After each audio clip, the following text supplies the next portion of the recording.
je veux redire solennellement mon opposition à l'idée que telle ou telle région de France, à la faveur de traités internationaux, puisse vouloir réclamer pour elle-même le droit de réglementer et même un certain pouvoir législatif qui aboutirait à des décisions ne s'appliqueraient pas sur le reste du territoire. J'y suis absolument et totalement hostile, et c'est une des raisons pour lesquelles déjà je m'étais opposé au traité d'Aix-la-Chapelle.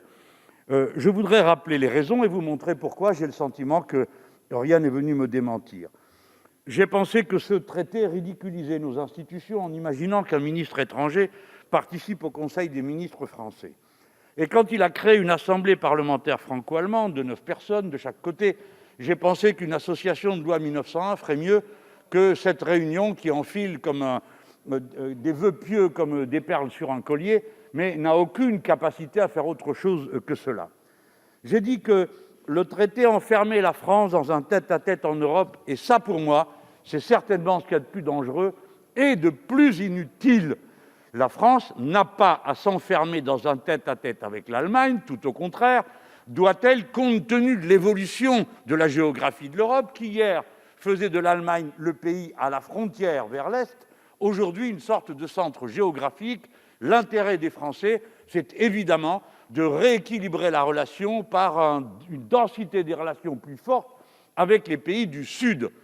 Cette densité n'est pas opposée à l'entente franco-allemande, mais elle la contrebalance. C'est une nécessité absolue, collègues, c'est une erreur de penser que tout passe par le couple franco-allemand, et à plus forte raison d'inscrire dans un traité que l'on prétend avoir des positions communes en Europe, c'est-à-dire une sorte de fraction franco-allemande qui nous isole de nos alliés naturels vers le sud de l'Europe.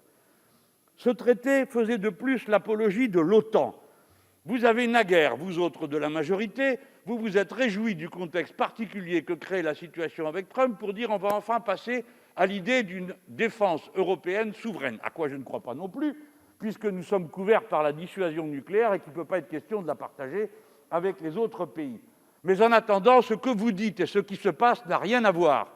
Rappelez-vous que Mme Annegret Kramp-Karrenbauer, lorsqu'elle était la présidente de la CDU, avait fait une déclaration extrêmement hostile aux Français en déclarant que, d'une part, il fallait quitter Strasbourg, d'autre part, que le siège aux Nations Unies ferait bien de revenir dans la besace européenne, c'est-à-dire allemande.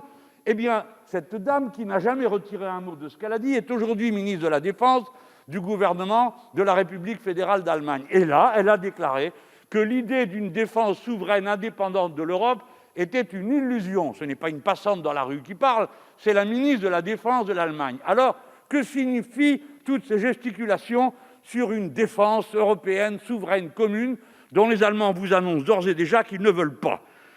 J'ajoute que Mme Merkel elle-même a dit que c'était une idée riche que le renouveau de la coopération dans l'OTAN. J'achève avec l'indivisibilité de la nation. Je l'ai dit il y a un instant.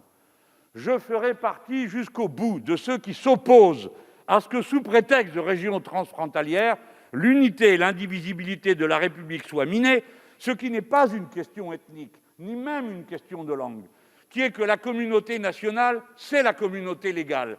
Et la communauté légale suppose l'unité de la loi. Quand il n'y a plus unité de la loi, il n'y a plus unité de la nation. C'est aussi simple que cela dans un raisonnement républicain traditionnel. Peut-être faut-il en changer, mais alors vous nous direz comment et pourquoi. Je vous dis comme un collègue qui vient de s'exprimer et qui siège sur un autre banc, il est temps de rééquilibrer et d'en finir avec la naïveté. Ne fonctionne que la stricte égalité avec l'Allemagne. Et ce n'est pas ce qui se passe, elle ne tient pas parole, notamment par exemple dans le spatial, où elle ne réserve pas ses tirs à la fusée Ariane qui est commune, mais au contraire développe ses propres lanceurs. Elle ne tient pas parole dans l'accord que nous avons fait sur les chars avec la compagnie Nexter, où elle a fait rentrer une deuxième entreprise allemande et où elle fait entrer une entreprise espagnole qui est en concurrence avec les Français. Elle ne tient pas parole sur les satellites parce que nous nous étions partagés, aux uns l'optique, aux autres le radar. Ils avaient les radars, ils les ont pris et ils ont commencé à développer l'optique. Et nous avons dû rattraper la différence. Non, pas de naïveté dans ce type de relation. Nous ne voterons pas votre résolution.